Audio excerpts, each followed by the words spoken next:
jumper pag natutulog yung baterya, kasi minsan dito yung iba hindi ginagamit sa sasakyan. Kaso mahina siya, isang gamit mo lang cha-charge mo agad, hindi katulad kung isang nasira, 1 week mong gagamitin.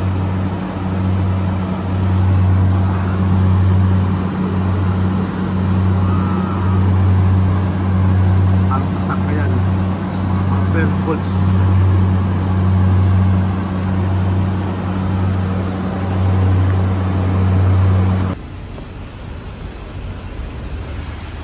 Tuntok na ito nilalagyan ng sticker eh. Punta natin yung unit ko kasi babaladiya kung lumalamig. Ito siya.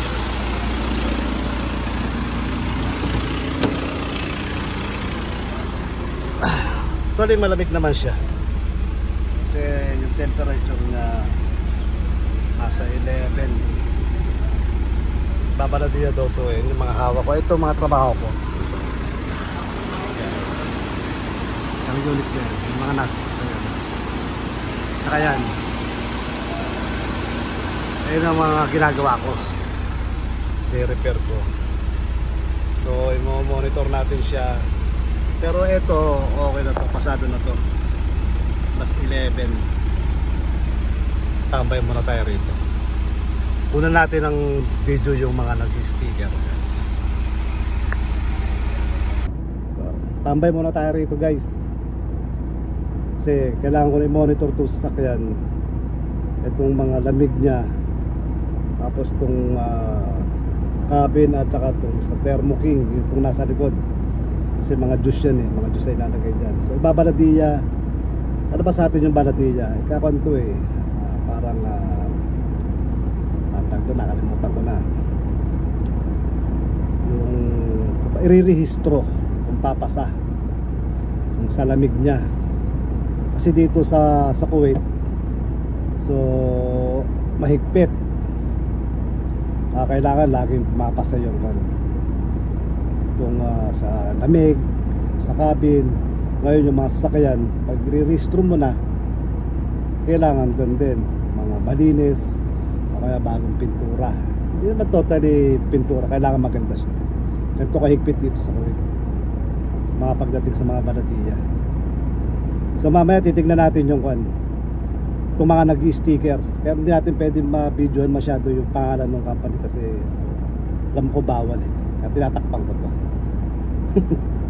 Sige, see you guys. Pan ko muna sila. Yun yung mga nag-sticker. Yun yung mga nag-sticker. Mga bus. Mga kaibigan pa. Natin pwede masyado tignan yung sticker eh. Kasi may pangalan. Makakita rito maganda. Ayun yung ginagawa ko.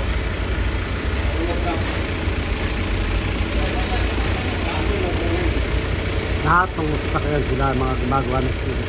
Sila din yung gagawa ng sticker ko. Sa Tourist TV, gagawin doon nila ako ng sticker. Ang galing. Sa kabila wala pa. Blanco pa to sa kabila. Sa blanco pa.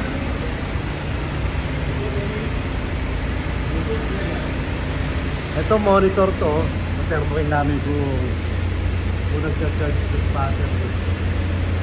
Pag nasam ko na siya, isa din. Hindi battery yung battery, tulog walang charge.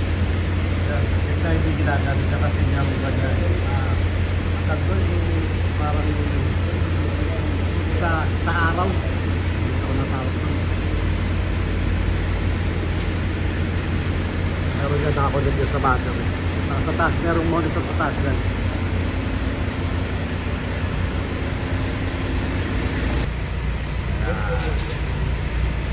Nalagyan nila. Kung titignan mo, akala mo, ang dali lang. Pero nag-try ako, mahirap pala. Kasi nagbubukol-bukol nagdolo. Natin pwede video yung pangalan. Yun yung gagawa ng sticker ko. Kasi boy! Yan yung gagawa. Mabait yan. Kaya yung mga nabisan sa mga sticker na pinagawa ko dati sa kanya sa fraternity. Say hi! Lala mo po daw. Ano mga kaibigan ko?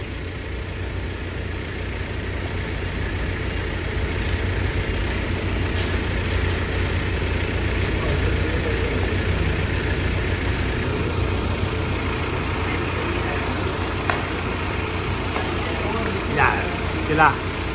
Silang tatlo tiga kabit ng mga sticker dito. Mga mababait yan. Ano na to? Ikaw ka rin yan.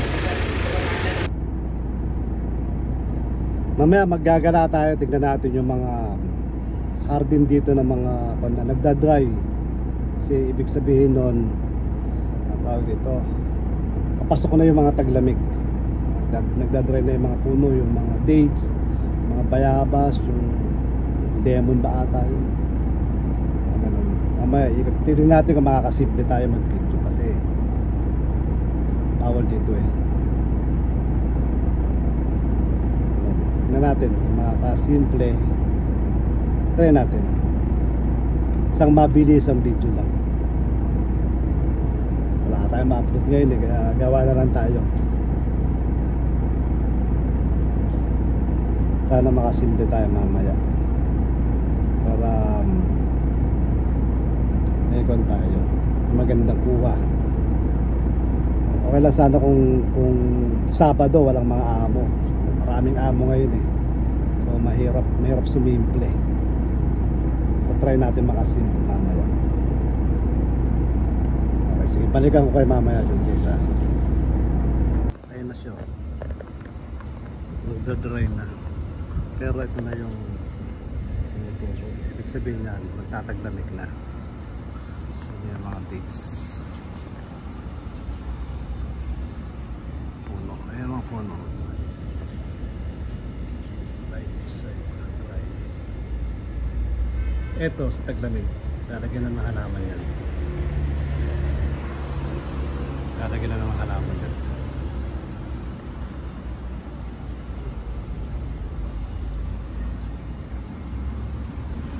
Munting hardin.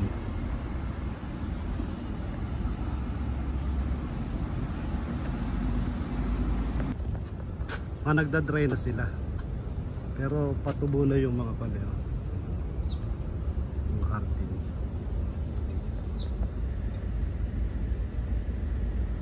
Patubo na ibig sabihin magtataglamig na. Hindi ko masyadong makan kasi bawal eh. Tuyo na sila, pero ano yan, patubo na yan, magsibol na uli yan. Yan, nakasimple tayo sa munting hardin ng aming pasukan. So okay na tong sasakyan, kukunin na lang para dalhin na sa Baladiya. Sa mga nagpapasalamat nga pala ako sa mga una kong dito sa YT hanggang ngayon, sa mga support sa akin. Yan, sa lahat. Hindi ko na kayo isa-isahin kasi ang dami nyo eh. So, maraming salamat sa lahat. Kami na yung chikahan natin. Wala kasi akong magawa eh. Magbabantay lang ako ngayon. Babantayan ko lang to. Baka mamaya baka isang oras pa. Kasi wala pa yung mga home delivery katulad sa mga una kong video sa truck. Kasi maagang maalis yun. Ayun yung mga mini-maintenance ko. Mga 1 hour pa, dito na sila lahat. So mamaya papanig ako, magdo-double check kung andyan na yung mga, meron pa ako kasi isang pending na gagawin. Yan, mga guys, maraming salamat ha. So support sa lahat. Thank you. Hindi ko na kayo isa-isa. Thank you very much. God bless.